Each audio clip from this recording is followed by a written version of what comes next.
নিরামিষের দিন রোজ রোজ এই আলু পটলের তরকারি খেতে আর ভালো লাগছে না।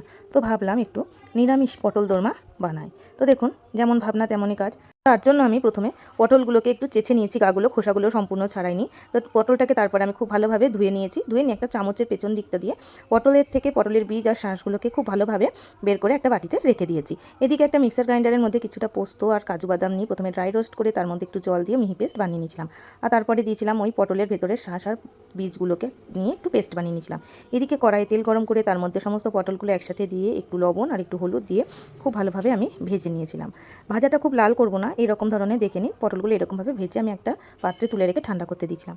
এদিকে ওই পটলের বীজের পেস্টটা আমি কড়াইয়ে তেল গরম করে তার মধ্যে দিয়ে একটু জিরের গুঁড়ো, একটু ধনের গুঁড়ো, একটু লাল লঙ্কার গুঁড়ো, সামান্য একটু হলুদ, একটু লবণ আর স্বাদ অনুযায়ী চিনি দিয়ে খুব ভালোভাবে নেড়ে নিয়েছিলাম।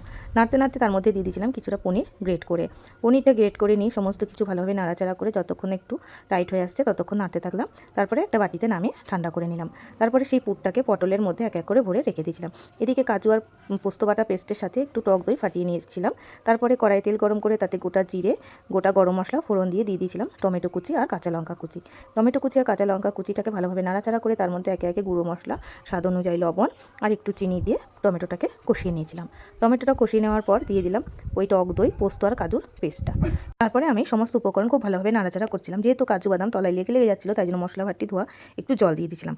তারপরে দিয়ে দিলাম জল পরিমাণ মতো, যতটা গ্রেভি রাখবো সেই অনুযায়ী। তারপরে ঝোলটা ফুটে উঠলে আমি পটলগুলো একে একে ঝোলের মধ্যে দিয়ে খুব ভালোভাবে নাড়িয়ে নিয়েছিলাম এবং ঝোলটা ফুটে উঠলে একটু গ্রেভি গ্রেভি হয়ে আসলে পারে আমি সবশেষে গরম মশলার গুঁড়ো দিয়ে নামিয়ে নিয়েছিলাম। তো এইভাবে আমি নিরামিষ পটলের দোরমাটা করেছিলাম। আপনাদের কেমন লাগলো অবশ্যই কমেন্ট বক্সে জানাবেন। আর ভিডিওটি ভালো লাগলে লাইক, কমেন্ট, শেয়ার এবং চ্যানেলটিকে সাবস্ক্রাইব করে পাশে থাকবেন। ধন্যবাদ।